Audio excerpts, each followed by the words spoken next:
The nation of India is one of the most diverse in the world, home to thousands of culturally unique ethnic groups. Among this diversity, the long-bearded and tall-turbaned Sikhs of the Punjab stand out as one of the most visually distinct pieces of India's vibrant cultural collage. Despite this, the Sikhs are one of the most misunderstood people in the world, mistaken for Hindus by some, and subject to anti-Islamic hate crimes by others. In this special long-form documentary, we will chart a course from the emergence of the Sikh faith in the fertile river valleys of the 15th century Punjab to the lives and times of the 10 gurus who transformed the Sikh people from a spiritual commune into a warrior society. The story will continue as the Sikhs emerge from the bloody battlegrounds of the collapsing Mughal Empire with an imperial state of their own, continue with the Sikhs at the front line of the independence movement under British rule, and finally conclude with a story of turmoil, insurgency and reconciliation as the Sikhs navigate their place within the modern nation of India. On that note, we welcome you to our video on the brave, bold and charitable Lions of the Punjab. Every week we release 3 new exclusive videos for our members and patrons. The Pacific War, the Eastern Front of World War II Prelude, and many other series, including the War of Spanish Succession, Punic Wars, Iberian Reconquista, Russian Revolution and Civil War, North African and Italian campaigns of World War II, and much more. It has been long overdue, but we have finally created a YouTube channel exclusively for our Kings and Generals podcasts. Please go and check out Kings and Generals podcast, home to the Pacific War Week by Week podcast and the Fall and Rise of China podcast, link in the description and pinned comment. To see those, as well as get access to our exclusive Discord, see our schedule, and get early access to all videos, join the ranks of our patrons and YouTube members via the links in the description and pinned comment. Thanks to our supporters for allowing us to continue doing our dream job. The Sikhs are one of over 2,000 cultural groups native to the incredibly diverse Indian subcontinent, instantly recognizable by their tall, colourful and majestic turbans, known as the Dastar. They adhere to a unique religion called Sikhism or Sikhi, which distinguishes them in a subcontinent where the vast majority of people adhere to Hinduism or Islam. The Sikhs are native to a region called the Punjab, which today is split between the Republic of India and the Islamic Republic of Pakistan. Of the many religions that have historically thrived in the Punjab, Sikhism is among the newest, emerging only around 500 years ago, after Islam had already been established in the region for centuries and Hinduism for millennia. The Sikhs are a small minority in their home country, numbering around 25 million, a drop in the bucket of India's total population of over 1.4 billion. Despite this, the Sikh diaspora is one of the most prominent Indian minority groups in the Western world. In fact, the 800,000 Sikhs in Canada make up a higher percentage of their country than their kin in India do, with the voice of sports announcer Hanarayan Singh calling the play-by-play on the hockey night on the Canada Punjabi broadcast, telling you all you need to know about the Sikhs as a cultural pillar in the land of maple syrup. Before we jump into the march of history, let us first provide a brief summary of the Sikh religion. This is easier said than done, because like every other religion, the Sikh community is divided into many sects, with differing beliefs, practices and political goals. However, it is not within the scope of this video to get into this, so we will instead present a streamlined view of the Sikh faith. When summarizing his religion, the prominent Sikh author and politician Khushwant Singh once wrote that Sikhism was born out of wedlock between Hinduism and Islam after they had known each other for a period of nearly 900 years. But once it had taken birth, it began to develop a personality of its own, and in due course grew into a faith which had some semblance to Hinduism, some to Islam, and yet had features which bore no resemblance to either. Sikhism is a monotheistic faith that believes in one supreme being, a formless, genderless, and cosmically omnipotent entity. The Sikhs' understanding of their god is malleable and compatible with both Hindu and Muslim schools of thought. While the Muslim belief that God is indivisible is fundamentally incompatible with the Hindu belief that God takes on many different forms, the Sikh view is that since God is universal, he is by definition both the one and the many. Therefore, Sikhs reason both Hindu and Muslims are simply worshipping different manifestations of the same universal entity. Thus, at its core, Sikhism is not about achieving ideological supremacy over other faiths, but finding the universal truths that exist between them. Historically, the Sikhs were led by the 10 Gurus, a succession of spiritual masters who cultivated the Sikh community for the first 200 years of Sikhism's existence. Beginning with the religion's founder, Guru Nanak, each of the 10 Sikh gurus built upon the legacy of their predecessor to shape the Sikh faith into a form comparable to what it is today. The lineage of mortal gurus was ended by the 10th and last Guru, Gobind Singh, who transferred the spiritual leadership of the Sikh people not to another human but to a book, the Guru Granth Sahib. The Guru Granth Sahib is the central holy religious scripture of Sikhism, containing the combined wisdom of the 10 human gurus who preceded it. It is the main object of Sikh worship and is the central feature of every Gurdwara or Sikh temple. The Granth Sahib is considered to be the final, sovereign and eternal guru of the Sikh faith. To contextualize this for a Western-oriented audience, this would be like Pope Francis declaring that upon his death, another pope should not succeed him, and that the Holy Bible itself will henceforth be the eternal head of the Catholic world. The core message of the Granth Sahib is quite simple. All human beings are equal. The things we use to divide ourselves, such as gender, age, religion, and societal status, are mere illusions that serve to block people from realizing the unifying oneness of the universal God. As an extension of its egalitarian worldview, Sikhism considers community service as one of the purest forms of religious expression. One of the most common ways that Sikhs perform seva, or selfless service, is by volunteering in the Langar. The Langar is a community kitchen attached to every Sikh Gurdwara that regularly serves free meals to anyone, regardless of their religion or societal status. During these meals, all participants sit side by side on the floor together in a symbolic display that everyone is on the same level. Those of us who grew up in liberal Western democracies, where the rhetoric of equal rights is the norm, the Sikhs' willingness to treat everyone the same and feed everyone regardless of class may not be a particularly novel concept. However, in Sikhism's birthplace of 15th century India, the idea of low-caste peasants dining side by side with high-caste Brahmins was unthinkable to many. In a time when the religion or caste one was born into would determine the course of their entire lives, the Sikh gurus sought to upend the status quo and break down barriers that no one believed could ever be broken. Traditionally, all initiated Sikhs must style themselves in a certain way to distinguish themselves from non-Sikhs. These adornments are known as the 5 Ks: Kesh, Kanga, Kachera, Kara and Kirpan. The first K, Kesh, refers to uncut hair. In religious terms, the growing out and meticulous grooming of long hair and beards represents disciplined holiness. Incidentally, the famous Sikh turban is not actually one of the 5 Ks, but is worn by Sikhs to bind and cover their flowing locks as a matter of modesty. The second K, Kanga, is a small wooden comb, and symbolically is an extension of Kesh. The third K, Kachera, is a cotton undergarment which represents sexual restraint. The fourth K, Kara, is an iron bracelet, whose circular shape serves to remind its wearer of the infinity of God. The fifth K, Kirpan, is a curved dagger tucked under the waistband, which represents the Sikhs' call to uphold justice and protect the weak. The Kirpan is indicative of the fact that the Sikhs do not mistake compassion for meekness. A fierce warrior people, the Sikhs spent much of their early history facing religious oppression and learned that pacifism was a luxury not afforded to them. A famous line from a poetic composition by Guru Gobind Singh reads as follows: "The Kirpan, the Kanda, the scimitar, the axe, the rifle and the arrow, the scythe, the dagger, the spear, these indeed are our saints." Having provided a 101 on the core beliefs of the Sikh faith, let us now step into the flow of time and dive into the historical origins of the Sikh community. We will begin this adventure by looking at the political and religious map of the Punjab at the time of Sikhi's birth. In the 15th century CE, northern India was dominated by 2 religions, Hinduism and Islam. The preeminent power in the Indian subcontinent was the Delhi Sultanate, an Islamic dynasty with roots among the Turkish peoples of Central Asia, who ruled over a majority Hindu population.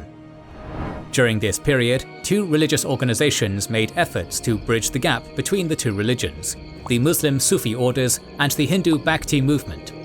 The Sufis sought to make the Islamic faith more relatable to the Hindu population in order to secure local converts, while the Bhaktis were a group of predominantly Vishnu worshippers who ignored the stringent Hindu caste system and welcomed Muslims among their ranks. Both the Sufis and the Bhaktis were groups that bridged the theological divide between Hinduism and Islam, and no doubt had a heavy influence on the founder of the Sikh faith. In fact, passages from Bhakti and Sufi literature can be both found in the Guru Granth Sahib today, making Sikhism the only world religion with a holy book that contains the work of other religions within its pages. The founder of the Sikh religion and the first guru of the Sikh community was a man known as Nanak. According to Sikh tradition, Nanak was born in 1469 in the Punjabi town of Talwandi to a family of Hindus belonging to the merchant caste. Nanak quickly became something of a child prodigy in poetry, philosophy and language. After filing into adulthood, Nanak moved to the town of Sultanpur, where he took up a job as an accountant for the local Muslim governor. It was there that a spiritual experience changed Nanak's life forever. While taking a ritual morning bath in the local river, he was suddenly swept into the presence of the divine. Submerged beneath the water, he was given a cup of Amrit, or sweetened water. Sipping the universal drink, Nanak was introduced to the universal reality of God. When he finally emerged 3 days later, his friends and family were relieved, for they had believed him drowned. However, their relief turned to perplexion when the first words out of his mouth were this: "There is no Hindu, there is no Muslim, there is only God." Armed with a new purpose, Nanak gave away all his worldly possessions and began travelling around to spread the truth. He journeyed across much of Asia, visiting places as far afield as Sri Lanka, Tibet and the holy city of Mecca. By the time his journeys concluded, he had accumulated a large following of disciples, with whom he eventually formed a settled community in a place called Kartarpur.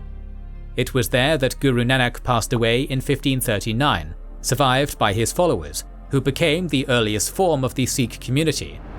For over 200 years since the passing of Guru Nanak, the guruship of the Sikhi was transferred across 9 other gurus, with each one building upon Nanak's legacy. The second guru, Guru Angad, formalized the Gurmukhi alphabet, which gave the Sikhs a written language distinct from the Hindus and Muslims, and fostered their sense of being a separate people. The third guru, Guru Amar Das, sought to abolish several problematic Hindu rituals and societal restrictions, which were still being practiced by recent converts from Hinduism in his flock. He strived to end purdah, the seclusion of women, advocated for marriages across caste lines, and strictly forbade the practice of sati, the burning of widows on the funeral pyres of their husbands. The fourth guru, Guru Ram Das, founded the holy city of Amritsar and laid down the foundations for the Golden Temple, which to this day is the most important Gurdwara in the Sikh world and one of the holiest places on the planet. As the small Sikh community developed throughout the 16th century, it increasingly came under the shadow of a new power. A native of what is now Uzbekistan, Zahir-ud-Din Muhammad Babur was possessed of a conqueror's lineage, descended from both Timur and Chinggis Khan. In 1525, he followed in the footsteps of his Chinggisid and Timurid ancestors by leading an army into Hindustan. Sweeping away the declining Delhi Sultanate at the decisive Battle of Panipat, Babur established the Mughal Empire, which in the hands of his successors would grow into one of the foremost global titans of the early modern age. Originally, the relationship between the Mughal state and their Sikh subjects was actually fairly harmonious. Although they were Muslim, the early Mughal emperors held a generally tolerant attitude towards other religions. This was particularly true of the worldly Emperor Akbar, who was said to hold a great admiration for the Sikh gurus. According to one story, Akbar once paid a visit to the third guru, Amar Das. Rather than roll out the red carpet for the emperor, the guru held him to the same standard as anyone else, refusing to see the sovereign until he had participated in the Langar. Impressed by the guru's pious integrity, Akbar happily agreed and partook in the communal meal. Thus, one of the single most powerful men in the world ate side by side with peasants on the floor of the Gurdwara. Unfortunately, the death of Akbar and ascension of his son Jahangir to the Mughal throne brought a sudden reversal in the policy of the state towards the Sikhs. In 1606, Emperor Jahangir ordered the arrest and execution of the fifth guru, Guru Arjan Dev, by having him roasted alive on a giant griddle. The reasons for this are debated. Mughal sources claim that Guru Arjan had thrown his political support behind the imperial prince Khosrow, who was in a rebellion against his father. Sikh sources claim that while Khosrow did visit the Guru in his Gurdwara, Ardan did not endorse his claim to the throne, only showing him the same hospitality he would any other guest. Whatever the case, the guruship was succeeded by Arjan's son, Guru Hargobind, who responded to his father's death by militarizing the Sikh people and training up a private army known as the Akal Sena. Hargobind famously wore two swords under his sash, one representing Piri, spiritual authority, and the other representing Miri, temporal authority. Through this, the Guru asserted that the leaders of the Sikh community could no longer merely be religious shepherds. In the face of oppression, they had to take up the mantle of political and military leadership.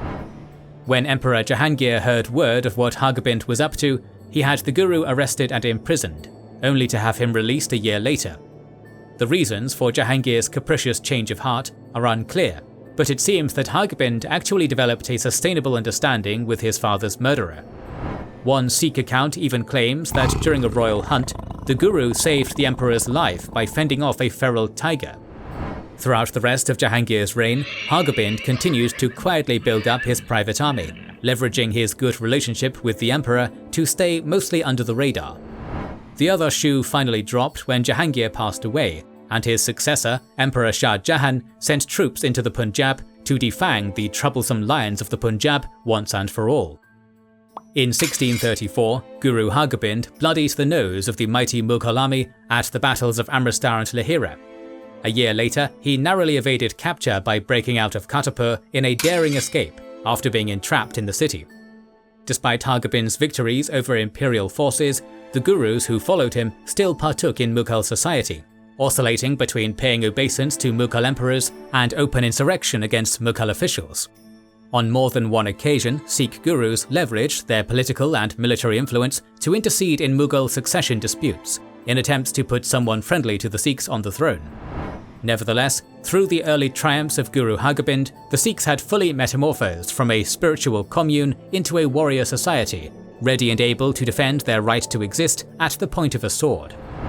In 1675, the Sikh community suffered a second great martyrdom when Guru Tegh Bahadur, the ninth and penultimate Guru, was put to death during the reign of the Mughal Emperor Aurangzeb.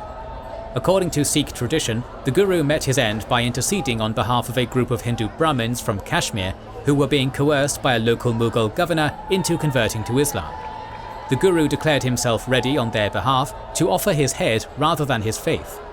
For this, he was arrested, jailed, then publicly beheaded in Delhi. The Guruship was subsequently passed on to his son, the 10th and last Guru Gobind Singh. Like Guru Hargobind before him, Guru Gobind Singh responded to the execution of his father by leading the Sikhs to war. A robust and dynamic general, Guru Gobind Singh presided over a renewed era of armed hostility against the Mughal states. Between 1682 and 1699, he led the Sikh Akal Sena to 8 consecutive victories against the forces of both local Mughal governors and local Hindu hill rajas whom they often allied with. Guru Gobind Singh realized that in order for Sikhism to survive for generations to come, the religious identity and warrior zeal of the Sikh community had to be able to survive beyond its gurus, who, as the fate of his predecessors had proved, could be snuffed out unpredictably. In the spring of 1699, the last Guru put his plans to motion. He called his followers to his tent, drew his sword, and asked for a human sacrifice. One by one, 5 brave men rose up and entered the Guru's tent, and each time the Guru emerged with blood on his sword. However, after these 5 ostensible beheadings, the Guru went back into his tent and emerged with all 5 men, revealing that they were unharmed. For the bravery they had shown, the Gurus declared that these 5 fearless souls were the first members of the Khalsa, an elite warrior society within the Sikh community who would serve as the vanguard of the Sikh people from this day forward. 80,000 more souls were initiated into the Khalsa that day, all of whom were given new royal surnames, regardless of their caste. Men were given the surname of Singh, meaning lion. Later, as the tradition developed, women initiated into the Khalsa were given the surname Kaur, meaning princess.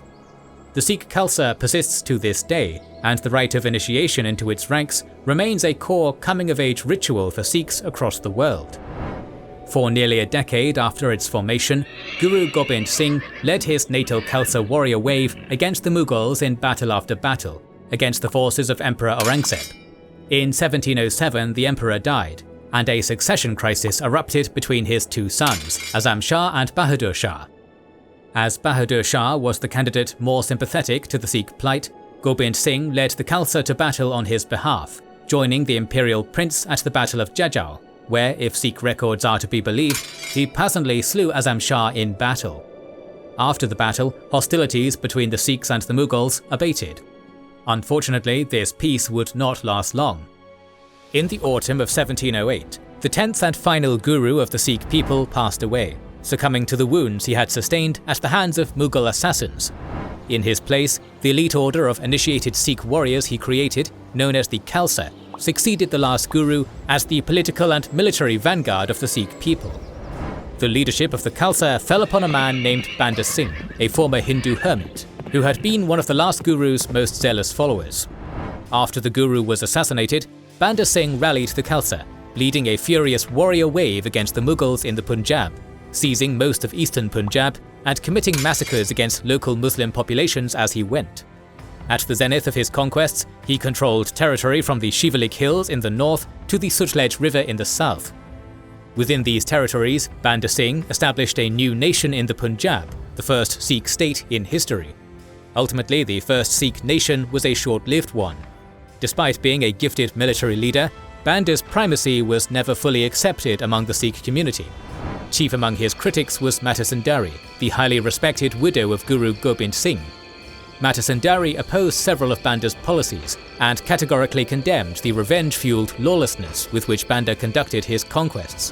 When the imperial court attempted to make peace with the new Sikh republic by offering to reincorporate them into the empire under favourable terms, Mata Sundari urged Banda to accept, to prevent further bloodshed, but Banda refused. This drove Mata Sundari to formally excommunicate Banda, resulting in over 15,000 of his followers abandoning him. Deprived of much of his manpower, Banda Singh was unable to respond effectively when a massive Mughal army mustered in the imperial capital of Delhi in 1715 and launched an invasion into the Punjab. Despite putting up a valiantly hard-fought resistance at the Battle of Gurdas Nangal with a few of his remaining followers, he was captured by the mighty imperial host. Banda Singh was led back to Delhi and publicly executed, his Sikh nation was abolished, and the Punjab was reabsorbed into the Mughal Empire. The fall of the first Sikh state occurred during a highly tumultuous time in the Indian subcontinent. Despite the Mughal victory in the Punjab, their empire had begun to disintegrate. The reign of Emperor Aurangzeb had seen the Mughal Empire reach its territorial zenith, but left its vast armies diminished and its treasury depleted. Taking advantage of the central government's weakness, hereditary vassals across the empire severed their ties to the imperial capital of Delhi, with the Nawabs of Bengal becoming independent, and the Maratha Confederacy seizing the central plateaus of India. However, one region that the Mughals retained a tenuous hold on was the Sikh homeland of the Punjab. After the dissolution of Banda Singh's state in 1716, the Mughal governors of the Punjab launched a program of violent eradication upon the Sikhs. From the traditional Punjabi capital of Lahore, the provincial administration oversaw daily public executions and put a bounty on Sikh heads. Scattered and leaderless after Banda's death, many Khalsa Sikhs chose to escape persecution by shaving their beards and living as Shahajdari, uninitiated civilian Sikhs who were not part of the Khalsa and blended in with the Hindu and Muslim population. However, many others refused to submit, going into hiding in the rugged Shivalik mountains in the foothills of the mighty Himalayas. There they formed into small nomadic outlaw bands known as Jathas. Initially decentralized, the disparate Sikh Jathas were soon united by the intervention of Mata Sundari and placed under the authority of the Sarbat Khalsa, a deliberative assembly of all initiated Sikhs, which convened biannually in the holy city of Amritsar. Twice a year, the Jathas emerged from their mountain hideouts, running the gauntlet of Muslim armies to bathe in the holy waters of the Golden Temple and convene the Sarbat Khalsa. Newly unified under this assembly, the Jathadars evolved from a minor nuisance to a constant and inevitable threat to Mughal settlements in the Punjab. By 1733, Governor Zakaria Khan recognized the futility of trying to eradicate the Sikh Khalsa. In an effort to stop Jatha raids, he revoked all repressive measures issued against the Sikhs, offering to grant them land in southern Punjab and bestow their leader with the lordly title of Nawab. After convening in Amritsar to deliberate, the Sarbat Khalsa accepted the governor's offer and elected a distinguished soldier named Kapur Singh to be their Nawab. Taking advantage of the reprieve in conflict, Kapur Singh reorganised the presently disorganised warrior society back under a loose central command. Under his direction, the many disparate Jathas were incorporated under two umbrella groups, the Taruna Dal, which consisted of young soldiers, and the Buddha Dal, which consisted of veteran soldiers. Collectively, the two groups became known as the Dal Khalsa, the Army of the Pure. Unfortunately, peace in the Punjab was shattered with the arrival of Nader Shah Afshar, one of the greatest conquerors in Persian history. After establishing the Afsharid dynasty and consolidating his rule over a mighty empire which stretched from Georgia in the west to Afghanistan in the east, Nader Shah now set his sights on expanding his eastern border at the expense of the crumbling Mughal Empire. In 1739, the Persian king swept across the northern Punjab with a massive army. In Lahore, Zakaria Khan cut ties with the Mughals and threw in with the invaders. In Amritsar, the Sikh Khalsa withdrew from the mighty host's advance, retreating back into their mountain hideouts. After confirming the submission of the governor of the Punjab, Nader Shah marched on the Mughal capital of Delhi, plundering the city and massacring its population. Satisfied with this triumph, Nader Shah turned homewards, travelling back along the Himalayan foothills, heavily laden with slaves and loot. Here, the Dal Khalsa poured down from the mountains, plundering the Persians' slow and cumbersome baggage train with constant hit-and-run attacks, carrying off loot and freeing thousands of slaves. In 1747, Nader Shah was assassinated. In the wake of his death, his massive empire began to fray along its frontiers. In the east, a large breakaway state formed in modern-day Afghanistan, known as the Durrani Empire, led by one Ahmed Shah Abdali, a man remembered as one of the greatest military leaders of the 18th century, the father of the modern Afghan nation, and the greatest enemy of the Sikh people. Between 1747 and 1769, Ahmed Shah Abdali launched 9 invasions of the moribund Mughal Empire, each time pillaging his way through Punjab, and at times managing to establish overlordship over much of the region and occupy the capital of Lahore. Shortly after Shah Abdali's first invasion, the Sikhs convened in Amritsar for the annual meeting of the Sarbat Khalsa, where they once again reorganised the fabric of the Khalsa army. In the wake of the first Afghan incursion, the number of Jatha regiments under the Buddha Dal and Taruma Dal had swelled to over 60. By decree of the Sarbat Khalsa, these Jathas were consolidated down into 12 new groupings, known as Misls, with 6 Misls subdivided under the Buddha Dal, 5 under the Taruna Dal, and 1 belonging to neither. Each Misl was led by a chieftain called a Misldar, and acted largely autonomously. However, they all acknowledged the authority of one Jassa Singh Ahluwalia, a peerless warrior who had been elected to succeed the aging Nawab Kapur Singh as High Commander of the Dal Khalsa. During these tumultuous decades, the Punjab became perhaps the most war-torn battleground in Asia, contested by the ravenous Durrani Empire, the declining Mughal Empire, and even the ascendant Maratha Confederacy. As these titans clashed and left their scars on the land, the Dal Khalsa avoided pitched battles, letting the Afghans, Mughals and Marathas weaken one another before relentlessly harassing their battle-weary and loot-laden armies.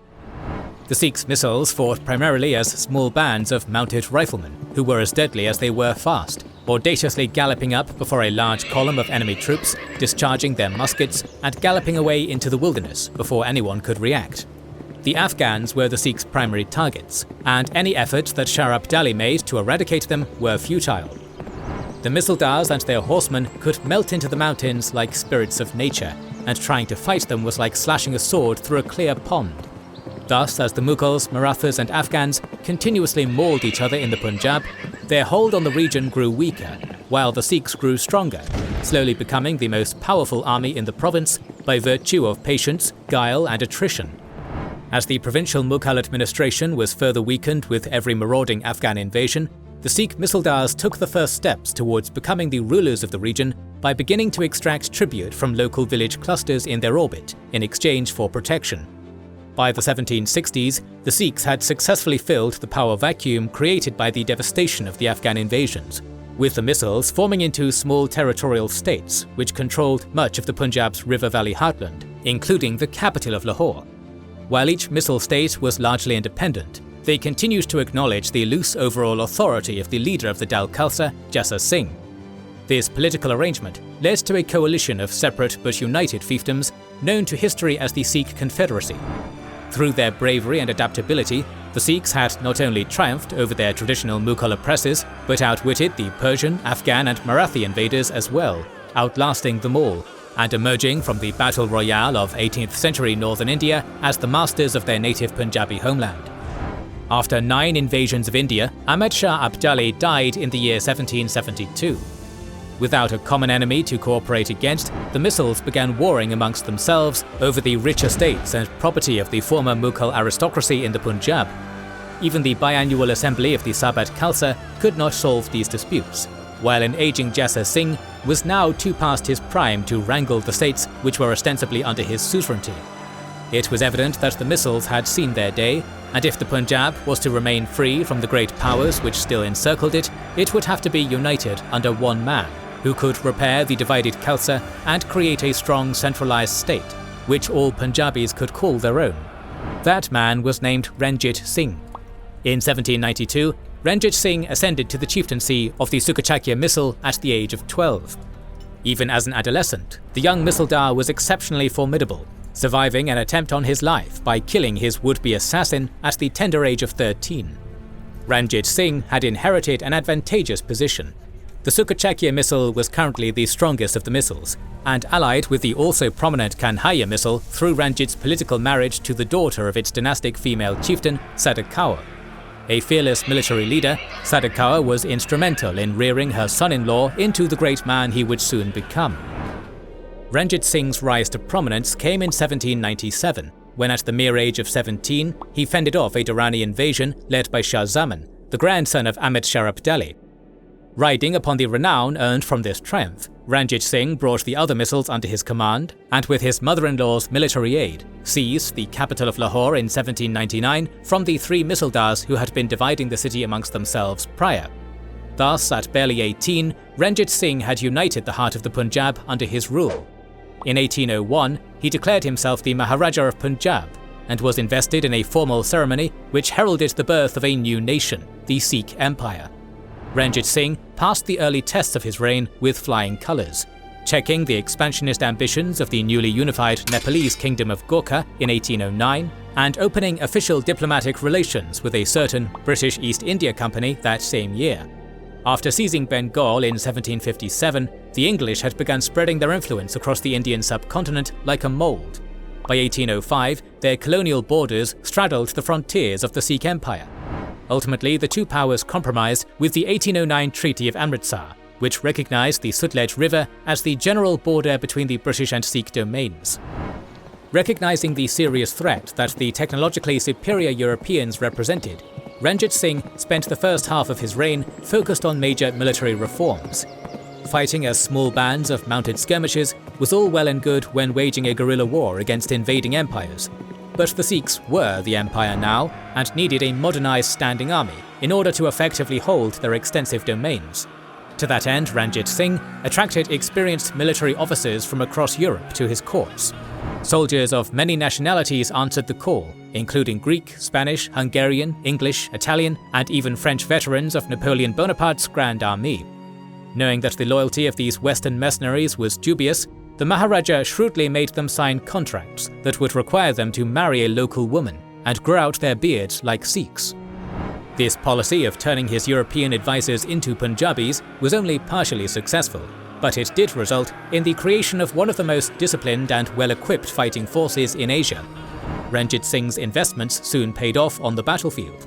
In 1823, the heavy artillery of the Sikh army blasted the Durrani Empire out of their final holdings in the Indian subcontinent as far as the Khyber Pass, and played an instrumental role in the Sikh conquest of Jammu and Kashmir.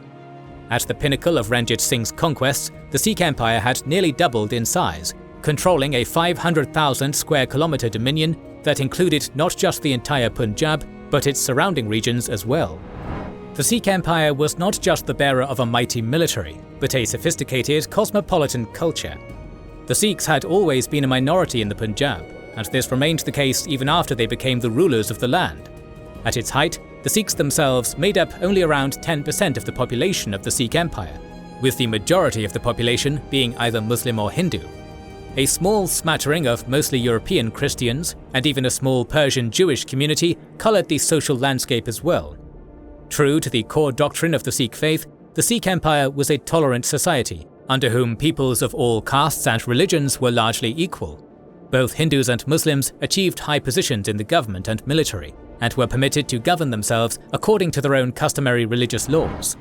Ranjit Singh himself regularly visited the religious shrines of other faiths to pay his respects, and in so doing, delivered the message that his empire was not just a realm for Sikhs, but for all Punjabis, regardless of their background.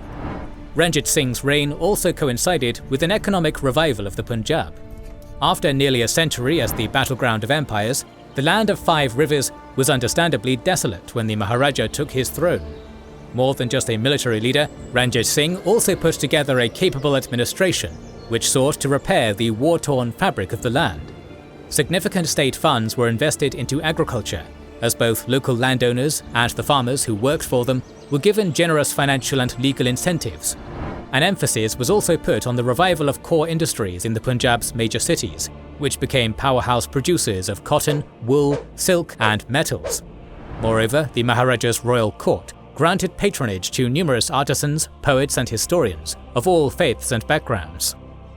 This resulted in a flourishing of literature, written both in the ancient Persian and Sanskrit languages, but the local Punjabi language as well. Perhaps the most enduring part of Ranjit Singh's cultural legacy was his renovation of the Sikhs' most holy Gurdwara in Amritsar, which he had rebuilt in marble and overlaid with gold leaf, putting the golden in Golden Temple. Unfortunately for the Punjab and its peoples, the Sikh Empire was a realm which was ultimately fated to burn brightly but briefly. In 1839, its mighty founder passed away from multiple health complications at the age of 58. With his death, infighting immediately consumed the realm he had built, as his inferior successors squabbled over his chair. All the while, a certain British East India Company looked on. First arriving in the Indian subcontinent in the 1600s, the so-called Honourable British East India Company consisted originally of humble merchants, utterly beholden to the all-powerful Mughal Empire to turn a profit. Yet when the Mughal Empire began disintegrating in the 18th century, the East India Company long stepped from traders into conquerors, devouring the smaller native states which emerged from the Mughals' wounded belly. The East India Company was not an extension of the British government, but a private joint stock corporation which passed its own laws, minted its own coins, and prosecuted wars against foreign powers with a private army, which was one of the largest militaries in the world. In 1757, the so-called Honourable Company's corporate forces seized eastern India when they defeated the last independent Nawab of Bengal at the Battle of Plassey. Southern India fell under their dominion when the company and its native allies dismantled the Sultanate of Mysore in 1799. In 1803, company forces captured Delhi, the traditional capital of a Mughal empire which now only existed on paper. In 1818, the British wiped the mighty Maratha Confederacy off the map and became the masters of central India. Per one traditional story, when Maharaja Ranjit Singh was shown a map of the subcontinent, he asked, "What does the red colour stand for?" The cartographer replied, "Your Majesty, the red marks the extent of British possessions." The Maharaja scanned the map and saw nearly the whole of Hindustan, except the Punjab, painted red. Growing grim, he turned to his courtiers and remarked, "Ekra sab lal ho jayega, one day it will all be red." So it was that the founder of the Sikh Empire's words became a prophecy which would be set in motion by his death. On the 27th of June 1839, Maharaja Ranjit Singh passed away at the age of 58. Much like Alexander the Great, whose Macedonian phalanxes conquered the Punjab over 2,000 years before him, Ranjit Singh's legacy would be that of a visionary who founded an empire which would collapse after his death. The Sikh Maharaja had birthed 7 sons by different women, none of whom possessed their father's authority or conqueror's pedigree, but all intent on eliminating their half-brothers to clear their path to the throne. These claimants were backed or even puppeted by various court factions, the most powerful of whom being the aristocratic Sikh Sandawalias family and the Dogras, a clan of Hindu Rajputs who governed the Sikh Empire's territories in Jammu and Kashmir. As the court of the Sikh Empire began fracturing, the army seized effective control of the nation. The modern standing army of the Sikh Empire was, while highly formidable in combat, also extremely expensive to maintain. Ranjit Singh had never developed an efficient administration to finance his armed forces, instead paying his soldiers with the booty won from the Sikh Empire's military conquests. After those conquests tapered off, the state found itself unable to cash out its troopers.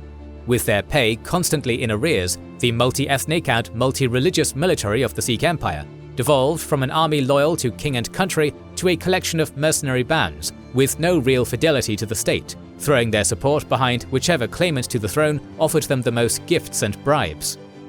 In the 5 years after Ranjit Singh's death, a malaise of dispirited disunity pervaded over the Punjab as cutthroat court politics and an out-of-control army severely destabilized the Sikh Empire.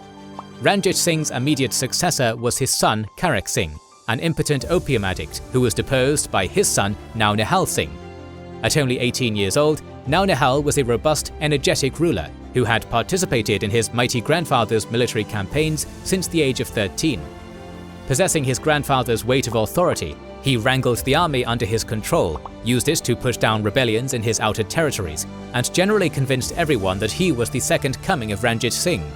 He might have been if he had lived longer, but less than a year into his reign, he was crushed by a collapsing archway on his way home from his father's funeral and died of his wounds shortly after.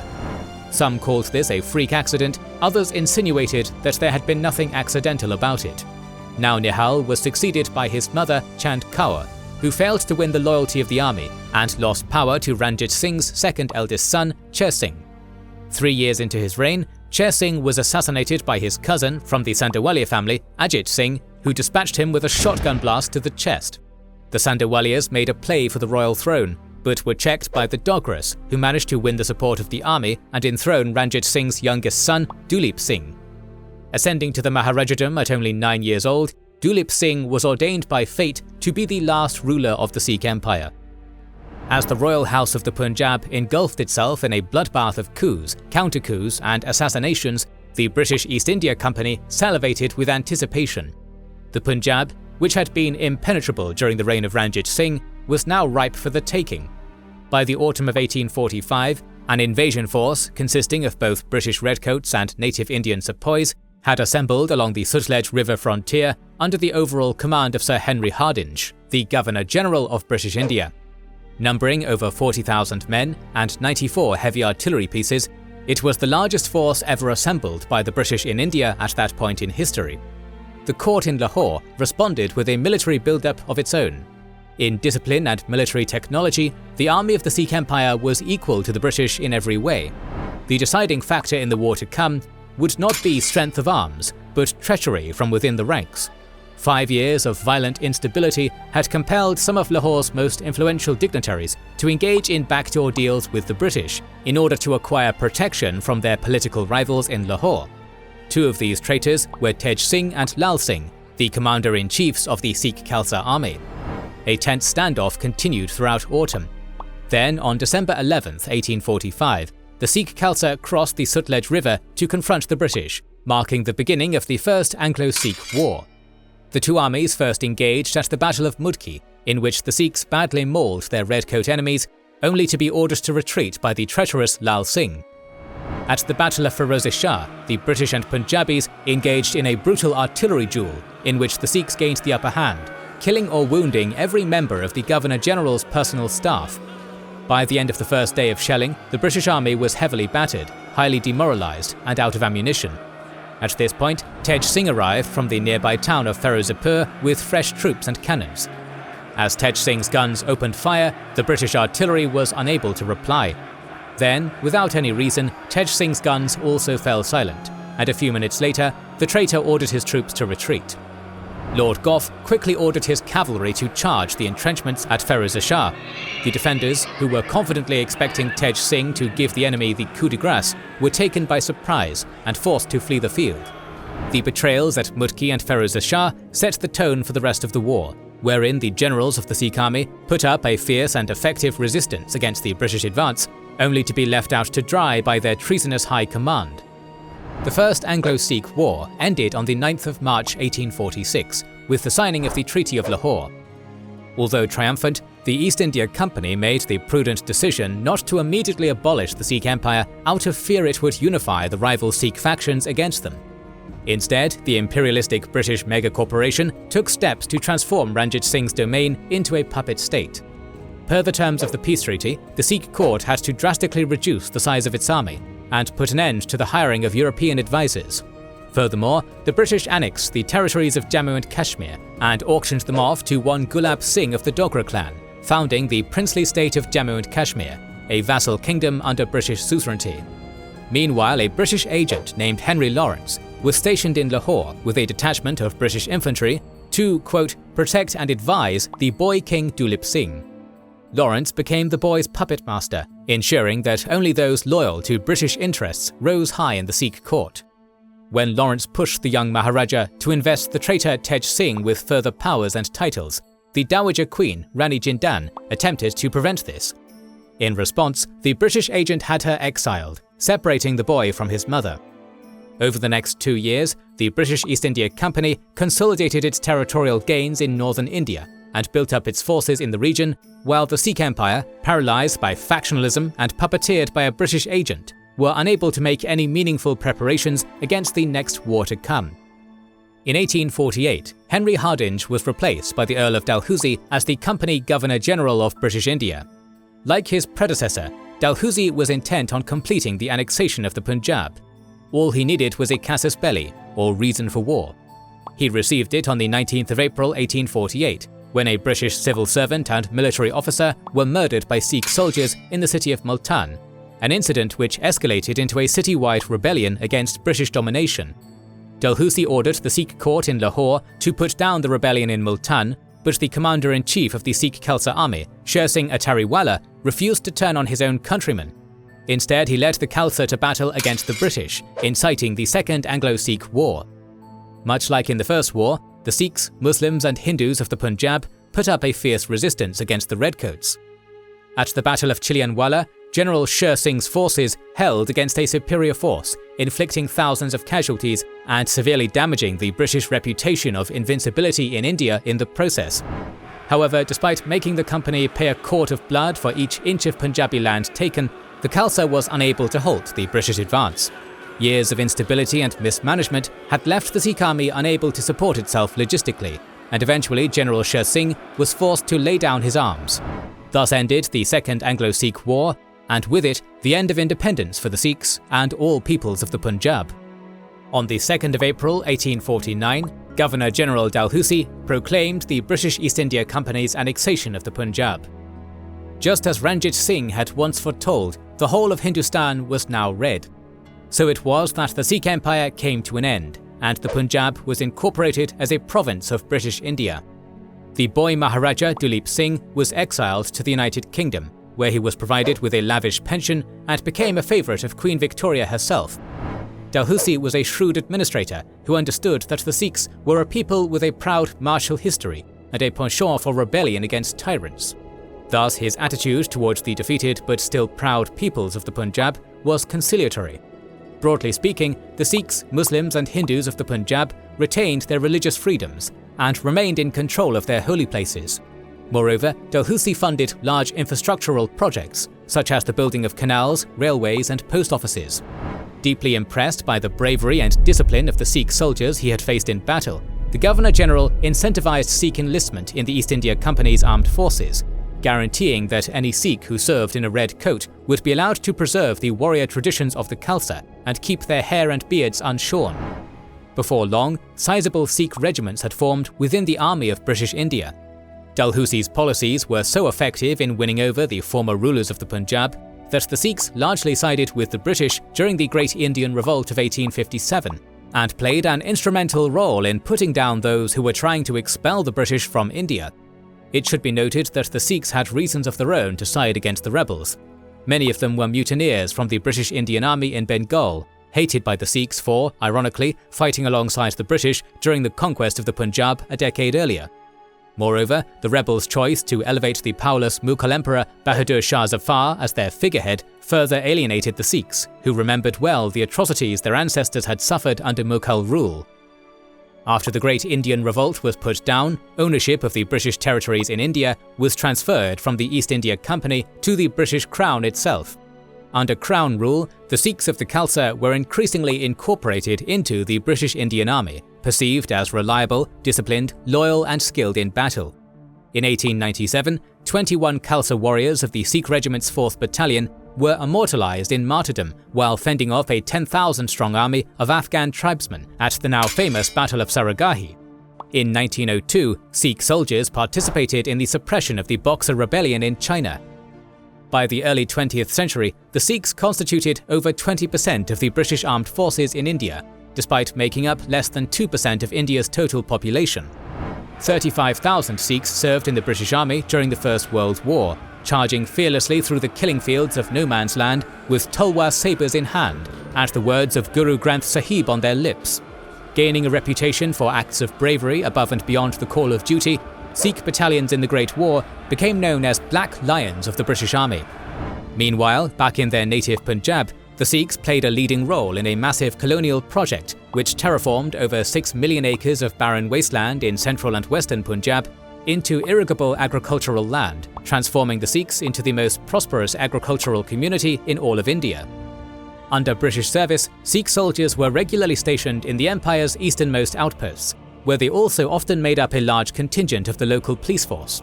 Throughout the early 20th century, the Chinese residents of Singapore, Hong Kong, and the international settlement in Shanghai associated tall turbans and long beards with the colonial constabulary.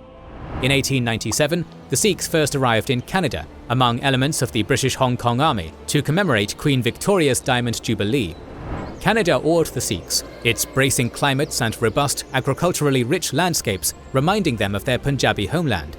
From their communities in the British colonies of East Asia, thousands of Sikhs began migrating across the Pacific. Making landfall in the western Canadian province of British Columbia in search of prosperous lives, they settled in Vancouver or migrated further south along the coast into California. Many others took an alternative route across the sea to the land down under. The first Sikh Gurdwara in North America was built on West 2nd Avenue in Vancouver, British Columbia in the year 1908. Wherever they settled in the Western world, the Sikhs endured intense persecution and racial violence, with the governments of Canada, Australia, and the United States attempting to limit Sikh migration with white supremacist rhetoric. Yet despite these institutional challenges, the Sikh migrant communities persevered, grew, and became indelible parts of the social fabric of their adopted homelands.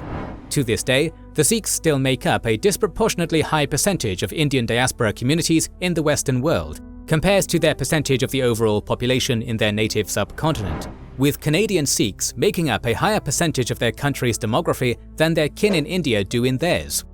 Throughout the 20th century, the Sikhs became a truly global community, with Gurdwaras serving free meals to the poor and hungry on nearly every continent on Earth. Although it cannot be denied that large elements of Sikh society participated willingly and loyally in the colonial project of their British conquerors, neither did the Lions of the Punjab ever lose their spark of defiance or longing for independence. While the Sikhs donned British khakis and fought in the trenches of the Western Front, so too did Sikh activists and organisers back home serve on the front lines of the Indian independence movement. The late 19th and early 20th centuries were a time of rising discontent throughout Hindustan, with a diversity of movements arising to undermine British authority. In 1885, a political bloc known as the Indian National Congress was formed to achieve autonomy and home rule for India under the framework of the British Empire, and by the 20th century had come under the leadership of a certain Mahatma Gandhi. Before long, the Sikhs of the Punjab would become among the most stalwart allies of that seminal civil rights leader, fighting alongside Gandhi as the spear tip of India's march to self-determination. Indeed, if the Lions of the Punjab were overrepresented in the British Army and Constabulary, so too would they play a disproportionately prominent role in ending British rule in India through both civil activism and armed rebellion. Sikh activism under British rule did not begin as a concentrated attempt to overthrow colonial rule, but with the humbler goal of preserving the cultural and religious identity of the Sikh people from being eroded away by the far larger Hindu and Muslim communities that surrounded them. Under British rule, the Sikh community was no longer a privileged ruling class as it had been during the days of the Sikh Empire. Thus it began to shrink, as various Islamic Messianic and Hindu reformist movements attracted many Sikh converts to their fold. Christian missionaries brought by the British administration also began making headway into Sikh communities, while the introduction of Western-style bureaucracy in the Punjab facilitated a rise in Western-style schools and a decline in Sikh education. Facing a receding population, leading figures within the orthodox elements of the Sikh Khalsa initiated a new movement known as the Singh Sabha, or Association of the Singhs. Beginning in the 1870s, the Singh Sabha movement's aims were to restore Sikhism to its former prominence, write and distribute historical and religious books of the Sikhs, and propagate the Gurmukhi Sikh writing system through popular newsletters and magazines. Ultimately, Singh Sabha was a success. Through its efforts, the number of Sikhs in the Punjab doubled in the early 20th century, bringing the Sikh religion back from the brink of potential extinction. Initially a decentralized movement, the various chapters of the Singh Sabha were consolidated in 1902 under the Chief Khalsa Diwan, which henceforth served as the primary cultural and religious authority of the Sikh people in British India. The Chief Khalsa Diwan opened Sikh education centres throughout the Punjab and succeeded in securing the support and goodwill of the British colonial government, who at this time respected the Sikhs as loyal soldiers of the British Empire. It should be noted that the Chief Khalsa Diwan was not a political movement and did not forward the cause of freedom from British rule. For that, we must move on and explore the story of the militant Ghadar Party. The Ghadar Party, named for a Punjabi word meaning mutiny, was founded in 1913 with the aim of liberating India from the Britishers by force of arms. Its origins lay not in India itself, but Indian migrant communities overseas. Quickly building up a globe-spanning network after its inauguration, the Ghadars established chapters in the United States, Canada, Shanghai, Hong Kong and Singapore, all of whom were devoted to inciting a military rebellion against British rule in India. The Ghadar movement consisted of Indian revolutionaries of many languages and faiths, but much like the Indian diaspora population as a whole, was predominantly made up of Punjabi-speaking Sikhs. The revolutionary zeal which inflamed their cause was fueled by the discrimination that Indian migrant communities often faced in Western countries, where they were subject to discrimination, racial violence, and restrictions on migration predicated upon white supremacist rhetoric. The beginning of the First World War accelerated the plans of the Ghadar Party, who quickly sought to take advantage of the situation to incite a rebellion against the British in India. In August of 1914, a band of insurgents, led by Californian potato farmer Jawala Singh, went back to their native Punjab to ransack police stations for their rifles, rob the wealthy, give to the poor, and stir up mutiny in every corner of the country. Unfortunately, this noble campaign was dead on arrival, for there was little appetite for rebellion in the Punjab. Gandhi and the Indian National Congress had thrown themselves behind the British war effort, believing that India's loyalty to Britain during the Great War would be rewarded with autonomy and home rule after the conflict's end. This sentiment was shared by the Sikhs in the Punjab, whose fathers, sons and brothers were already off fighting in Europe and the Middle East. Indeed, the story of the heroic stand made by a Sikh battalion against an overwhelming Turkish force at Gallipoli fired up the Sikh youths more than the stories of racial discrimination in Canada and the United States. Consequently, Jawala Singh and his band gained little to no support from the local populace. Meanwhile, Ghadar leadership overseas had established diplomatic relations with Britain's enemy, the German Empire. The Germans made several attempts to smuggle arms and ammunition to the Ghadar rebels in India. However, these gun-running ventures were poorly planned and were invariably thwarted by British intelligence. By the summer of 1915, the Ghadar rebels had all been rounded up, jailed or executed. The Ghadar mutiny failed for a variety of reasons, but most of all because there was little to no anti-British sentiment in the Punjab that could be stoked during its time. Yet in the wake of its defeat, this would begin to change. Indeed, while the Ghadar Party failed in its goals to free India from British rule, it did successfully bring about an end to over 70 years of the Sikh community's unquestioned loyalty to the British Raj. The seeds of resistance had been planted and would be cultivated by the Ghadar Party's successor, the Akali Movement. The Akali Movement was a non-violent demonstration which emerged in the Punjab in the immediate aftermath of the First World War to liberate the Sikh holy places, or Gurdwaras, from the corrupt administrators who had taken hold of them since the British conquest. It is here that we must introduce the Mahants. Mahant, meaning headman, is a generic title used throughout India to designate the chief of a temple or monastery in various Indian religions, including Sikhism. During the days of the Sikh Empire, the role of the Mahant had been a humble one. Their positions were not hereditary, their salaries were modest, and the incomes their Gurdwaras received were mostly paid back out into various charitable services, like the free Langar meal. However, after the coming of the British, the massive land reclamation projects in the western Punjab increased Gurdwara incomes significantly.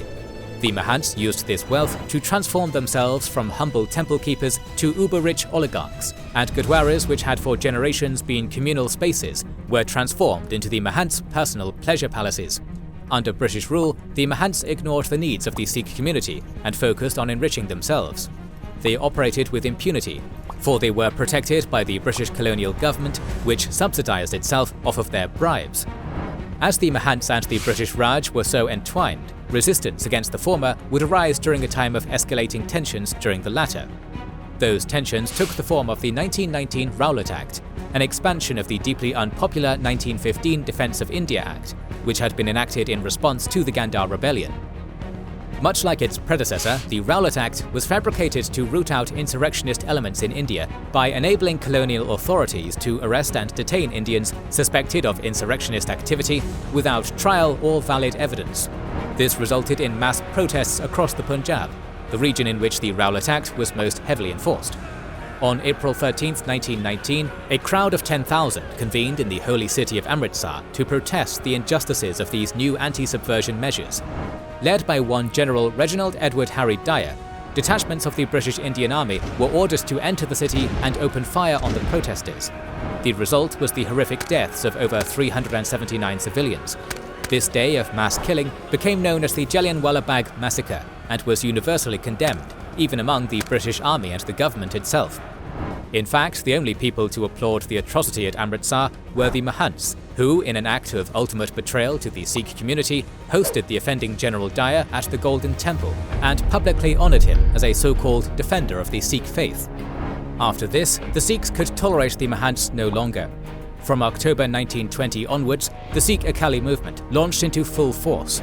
The Akalis donned black turbans, split into bands of volunteers called Jathas, and spread out across the Punjab to seize its many Gurdwaras from the Mahants. Initially decentralized, the Akali movement soon came under the leadership of the newly formed Shiromani Gurdwara Pabandhak Committee, or SGPC, an organization of elected officials dedicated to the management of the Sikh Gurdwaras. The founding leaders of the SGPC were the Sikh activist and spiritual leader Tara Singh and renowned Sikh playwright Baba Karak Singh. On the 20th of February 1921, a band of Akali volunteers marched on Nankana Sahib, the birthplace of Sikhism's founder Guru Nanak, and demanded that the Mahant there turn over the city's Gurdwara to them. The Mahant in question was a man named Narayan Das, who had turned this most holy site of Sikhism into a place of drunken, hedonistic promiscuity.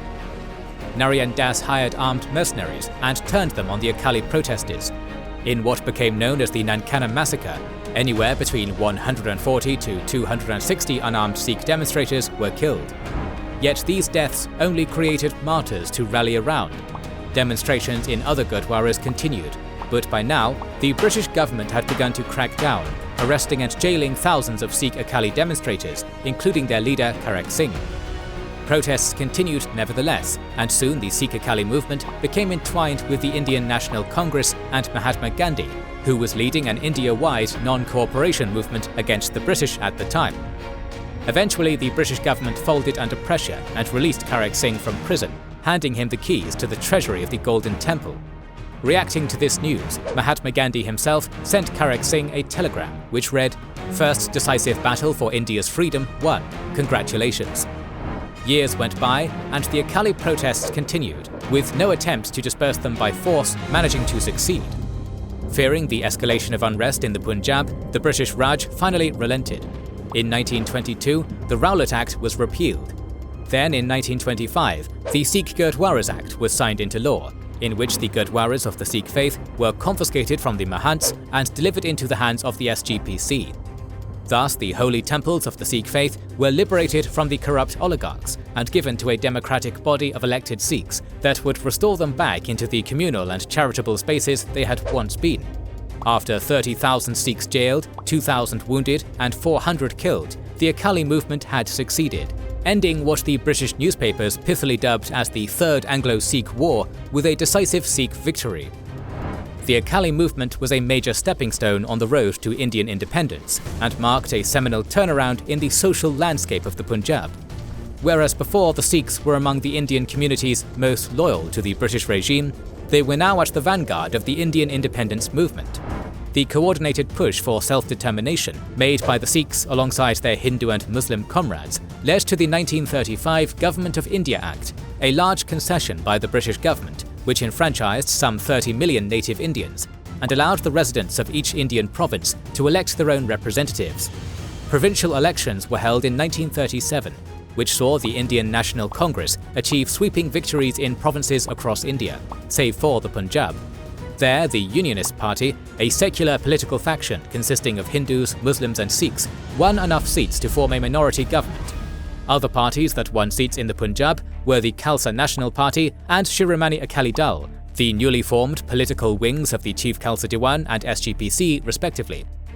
Consequently, the Sikh organizations founded by the Singh Sabha movement and Akali movement were now directly involved in the governance of the Punjab, a major step forward in the self-determination of the Sikh people. In 1939, the outbreak of the Second World War once more drew the Sikhs of the Punjab into a massive global conflict on the side of their British rulers. Opinions on how the Lions of the Punjab should chart their course through this war were divided.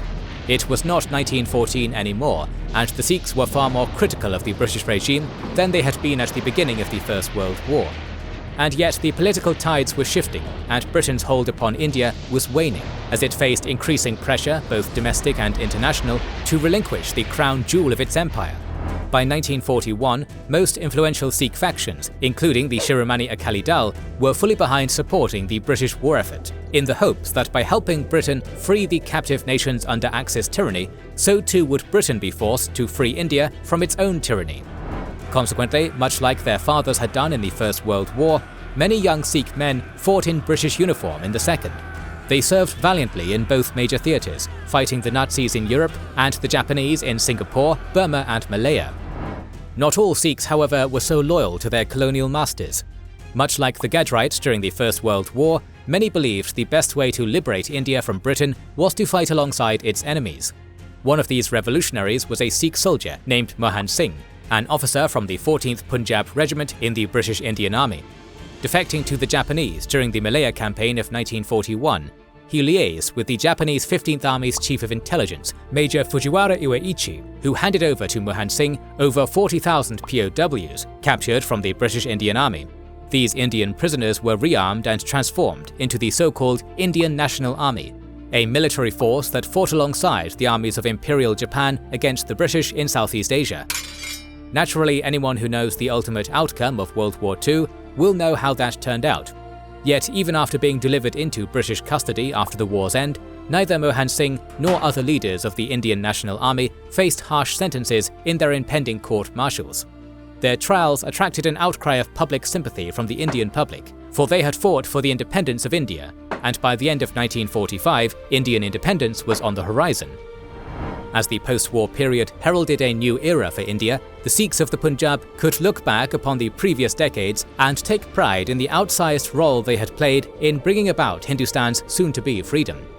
Despite making up only 2% of the Indian population, nearly 75% of the Indians who had been killed in peaceful demonstrations or military rebellion against the British Raj had been Sikhs.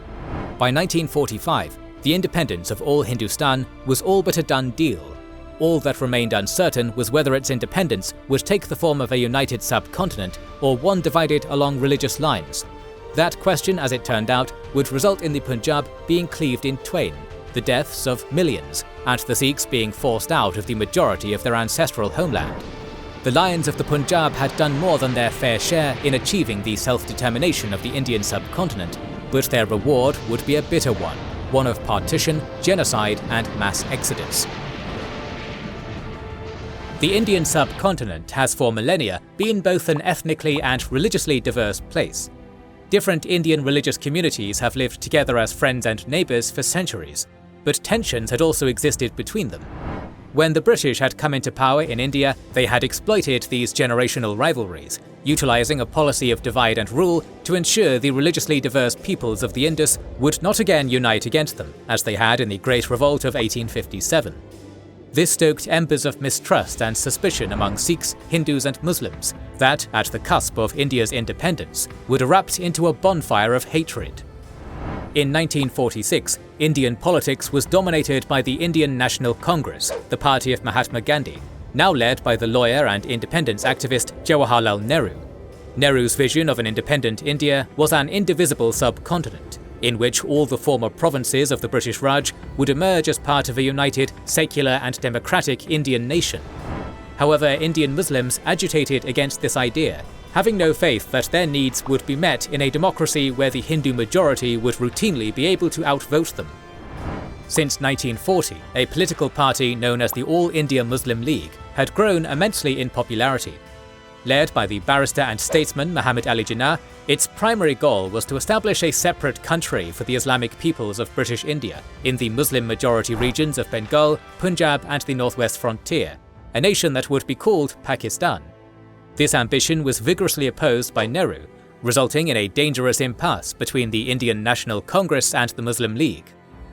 The Sikhs, for their part, were unanimously against the idea of Pakistan, especially since it would almost certainly include their homeland. The Singhs and Kaurs of the Khalsa had long memories, remembering well the oppression their ancestors had endured under the Mughal Empire during the time of the 10 Gurus. When asked for their opinion on a partition of India by a British cabinet mission, members of the largest Sikh political party, the Shiromani Akali Dal, expressed the utter impossibility of the Sikhs living in a Muslim state. Represented by a panel of independence movement veterans like the venerated Master Tara Singh, the Sikhs of the Akali Party countered that if the Muslims got Pakistan, then Punjab should become an independent Sikh country named Khalistan, the land of the Khalsa. This proposal was not a serious one, as Sikh leaders knew they made up only a tenth of the Punjab's population, and reviving the golden days of Maharaja Ranjit Singh's Sikh Empire was unfeasible in the 20th century, when democracy and majority rule were ideals to strive for. Instead, the proposal of a Sikh Khalistan was merely put forward by Sikh leadership to counter and prevent the creation of an Islamic Pakistan. As tensions over the contested fate of India grew more and more dire, an eruption of communal violence between Hindus and Muslims took place, as the religious masses began massacring one another in an orgy of hateful violence, spurred on by politicians and carried out by organized gangs. It did not take long before the Sikhs were caught up in this violent wave. Seen as one of the major obstacles preventing the creation of Pakistan, they became the target of Muslim mobs. The violence soon spilled out into the countryside, where Muslim gangs led by Muslim policemen rampaged through Sikh villages, burning, looting and massacring. Sikh men killed their wives and daughters to prevent their rape, before being killed themselves by the attackers. From April of 1947 onwards, the Sikhs began forming into armed groups to defend themselves, reviving the ancient tradition of the Jatha outlaw bands, which had once defied the Mughal Empire. Per the ancestral warrior tradition fostered by their gurus, the Sikh Khalsa would defend their communities and homes. By the spring of 1947, the Akalis and the Indian National Congress finally conceded that the differences between Muslim and non-Muslim Indians were too great to reconcile. Pakistan was going to happen. The only question was where the borders between it and India would be drawn. Northwestern provinces like Balochistan, which had overwhelming Muslim majority populations, were lock-ins, but provinces with slimmer Muslim majorities were left in uncertainty. In 1947, the population of the Punjab was around 55% Muslim, meaning a huge minority of Hindus and Sikhs numbering in the millions would be left disenfranchised if the whole province went to the Islamic State of Pakistan. As such, the British Boundary Commission decided to draw a line down the middle of the province. This was hardly an ideal solution either, for Muslims, Hindus and Sikhs alike were spread out throughout the Punjab, meaning any partition of the Punjab would leave millions of Muslims on the Indian side and millions of Hindus and Sikhs on the Pakistani side. Nevertheless, that is exactly what would end up happening. On the 14th of August 1947, the Indian subcontinent finally achieved its freedom from British rule, not as one nation, but as the Islamic Republic of Pakistan and the Secular Republic of India. When the final lines had been drawn, 62% of the Punjab was awarded to Pakistan, leaving around half the Sikh population on the Muslim side of the border. Thus began the largest mass exodus in human history, with over 6.5 million Muslims in East Punjab abandoning their ancestral homes to find safety in Pakistan, and over 4.7 million Hindus and Sikhs in West Punjab doing likewise to escape to the sanctuary of India. Communal violence intensified to unseen levels during these mass migrations, with horrible atrocities committed on both the Indian and Pakistani sides. Foot-weary convoys of refugees were attacked until the roads were clogged with corpses, while trains were hijacked and sent across the borders jammed with slaughtered passengers. Amidst the carnage, the Sikhs' hands also became drenched in blood. Sikh Jathas fell upon Muslim villages and migrant trains with sword, spear and firearm, butchering man, women and children alike, while Akali leaders like Tara Singh did little to dissuade the Khalsa from carrying out their brutal revenge killings. Hurt people, and in the cycle of violence born from India's colonial aftermath, no one's hands came out clean. In the end, the Sikhs left behind over 150 of their holy sites, including Nankana Sahib, the birthplace of Sikhism's founder. The traditional Punjabi capital of Lahore, from which Ranjit Singh had ruled the Sikh Empire, was also lost. Their silver lining was that the holy city of Amritsar and the Golden Temple remained on the Indian side of the border. Up to 2 million Hindus, Muslims and Sikhs died in the aftermath of the partition of India, with millions more driven from the villages and cities their families had lived in for hundreds of years. Despite the massive trauma they had endured on a societal level, the Sikhs rebounded remarkably quickly.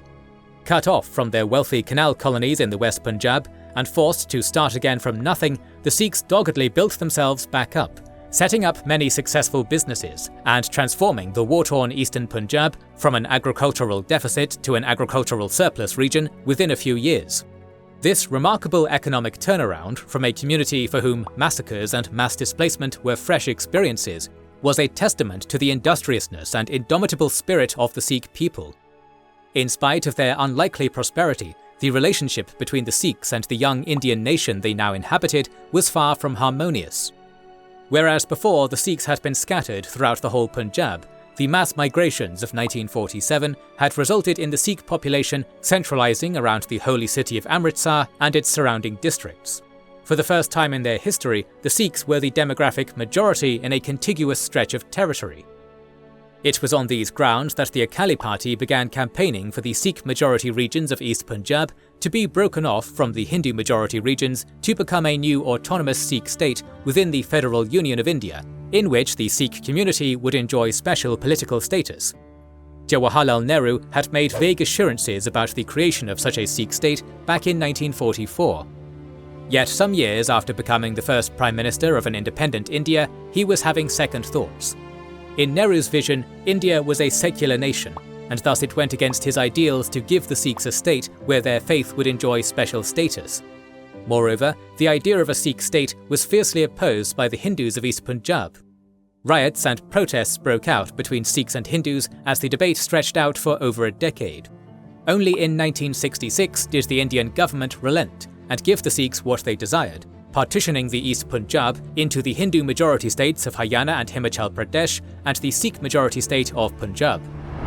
Although the relationship between the Sikhs and the Indian government was often thick with tension, the warriors of the Khalsa nevertheless served on the front lines of the young country's defence. Just as it was in the British Indian Army, the percentage of Sikhs in the armed forces of the Indian Republic was over 10 times greater than their share of the overall population of India, at around 18%. Upholding the martial traditions of their ancestors, the Lions of the Punjab served above and beyond the call of duty in every conflict that India fought after attaining independence from Britain, distinguishing themselves in wars against Pakistan in 1948, 1965 and 1971, and holding their own against a larger and better equipped Chinese army in the Sino-Indian War of 1962. As of 1979, the 1st Battalion of the Indian Army's Sikh Regiment was the most decorated unit in the entire Commonwealth of Nations, an international organisation consisting of over 56 countries formerly part of the British Empire. Yet while the Sikhs fought to defend India along its frontiers, tensions with the government were slowly rising to a boiling point. Although the Sikhs had received their own state within the Federal Union, the reorganisation of 1966 left many issues unresolved, chief among them federal policies that heavily impacted Punjabi farmers. The Interstate Water Disputes Act of 1956, passed by the Parliament of India, regulated the distribution of the river waters that flowed through the Punjab, lawfully granting only a quarter of it for use in the Punjab itself, and allocating the majority to the neighbouring states of Rajasthan and Haryana. This was unacceptable to many Sikh farmers, who relied heavily on their rivers for irrigation, and saw the water policies of the Indian government as an unjust restriction on the natural resources of their own home region. All this, among many other grievances which are not within our scope to get into, led to increasing demands from within the Sikh community for greater autonomy from the Indian government. In 1973, the Shiromani Akali Dal Party presented an ultimatum to the Indian government, known as the Anandpur Sahib Resolution. This document declared its goal to give the Indian state of Punjab a quasi-independent status and to leave only foreign relations, defence, currency and general communications to be subject to the jurisdiction of the Indian government. The Prime Minister of India at the time was Indira Gandhi of the Indian National Congress Party, no relation to Mahatma Gandhi, who saw the Anandpur Sahib Resolution as nothing less than a secessionist document. As such, she played the delaying game with the Akali Party, but this served only to allow resentments in the Punjab to grow, until marches and protests on the street had escalated into violence. Before long, several Sikh militant groups had formed, such as the Babar Khalsa, the Bhindranwale Tigers Force, and the Khalistan Liberation Force. Not fully aligned with the Akali Party, the stated goal of these insurgents was to secede from India entirely.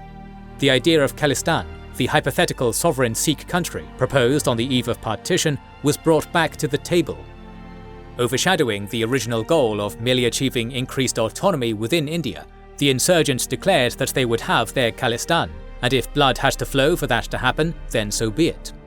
By the beginning of the 80s, Sikh militant groups were wreaking havoc in the state of Punjab, robbing banks, stealing weapons, cutting telegraph wires, and attacking policemen and politicians.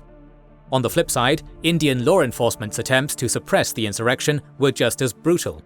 Riddled with corruption, Indian police routinely tortured suspects before determining their guilt, killed innocent people in staged encounters, and plundered Sikh villages like common bandits, regardless of whether or not they had any association with the militants. All this served to accomplish was to alienate yet more Sikhs to the Indian government, and drive them into the arms of the terrorists. However, it of course must be mentioned that not all Sikhs supported the Khalistani movement. The insurgency was fought against by many high-ranking Sikh officers in the Indian army, as well as Sikh politicians within the National Congress Party.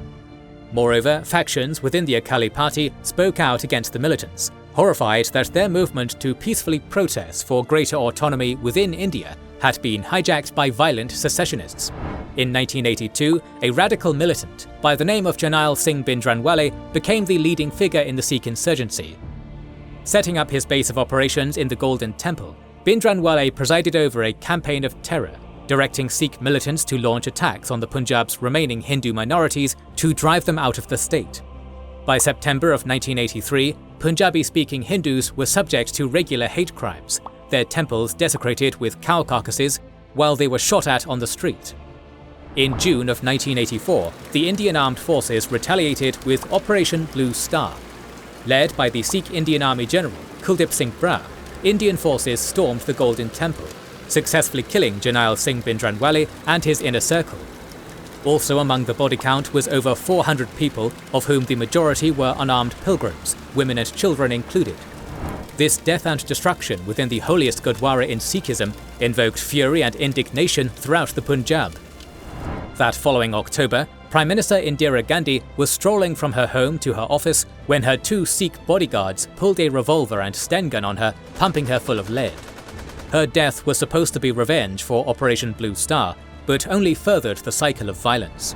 Outraged by the assassination of their Prime Minister, Indian mobs in the city of Delhi and beyond launched a spree of killings against the small Sikh communities outside the Punjab, resulting in the deaths of anywhere between 3,000 to 17,000 innocent Sikh civilians. By 1985, both the Indian government and the Akali Party were trying to lower the temperature. In the summer of that year, Akali Party leader Harchand Singh Longowal met at the table with Rajiv Gandhi, the son of the late Indira Gandhi, and her successor as Prime Minister of India.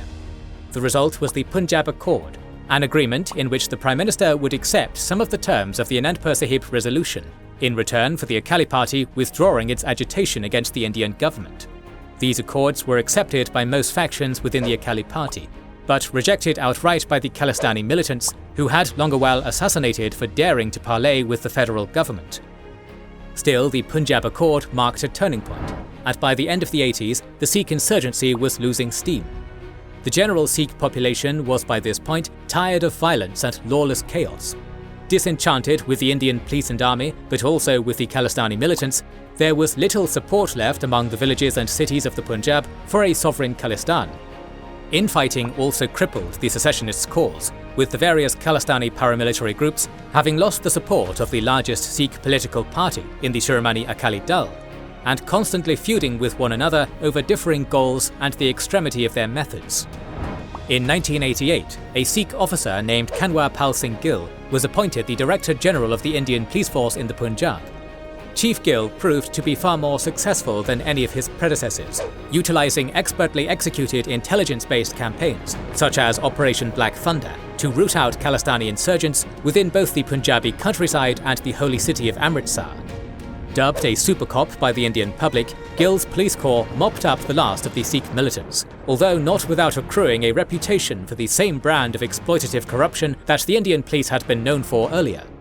Still, by 1995, the insurgency had for all intents and purposes been crushed, ending a conflict which had resulted in the deaths of around 3,500 Indian policemen and soldiers, nearly 8,000 Sikh militants, and over 11,000 innocent civilians, both Hindu and Sikh.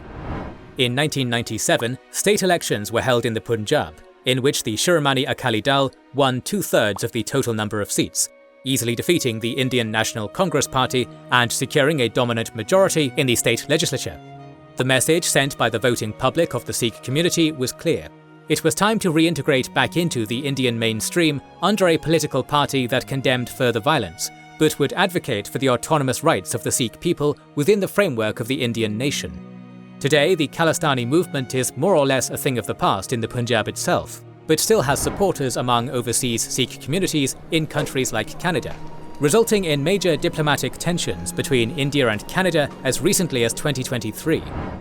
Not all the issues which led to the Sikh insurgency have been resolved. For example, the distribution of Punjabi river waters is still a point of contention to this day. Still, the Sikhs of the modern Punjab have resolved to work through these issues peaceably. Today, the Sikhs are among the most industrious, entrepreneurial, and well-educated communities, not just in the remarkably diverse country of India, but throughout the world. Sikh communities prosper not only in their native Punjab, but as an integral part of the global community, having left an indelible cultural mark in Canada, the United States, Australia, Singapore, and dozens of other countries throughout the world. To say that the history of the Sikh people is a rollercoaster would be an understatement. Throughout their 600-year story, the Lions of the Punjab have done it all, beginning as a small spiritual commune which morphed into a society of rebel warriors, transforming from hunted outlaws in their own homeland to its imperial rulers.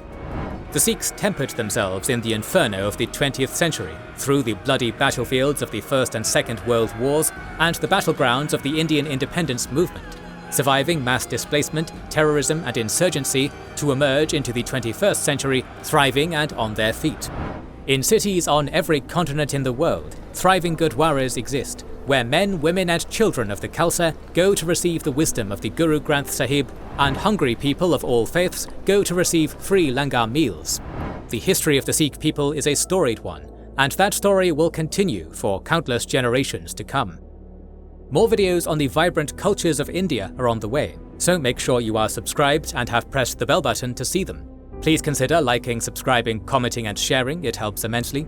Our patrons and YouTube members can watch more than 200 exclusive videos. Join their ranks via the link in the description or by pressing the join button under the video to watch these weekly videos, learn about our schedule, get early access to our videos, access our private Discord, and much more. This is the Kings and Generals channel, and we will catch you on the next one.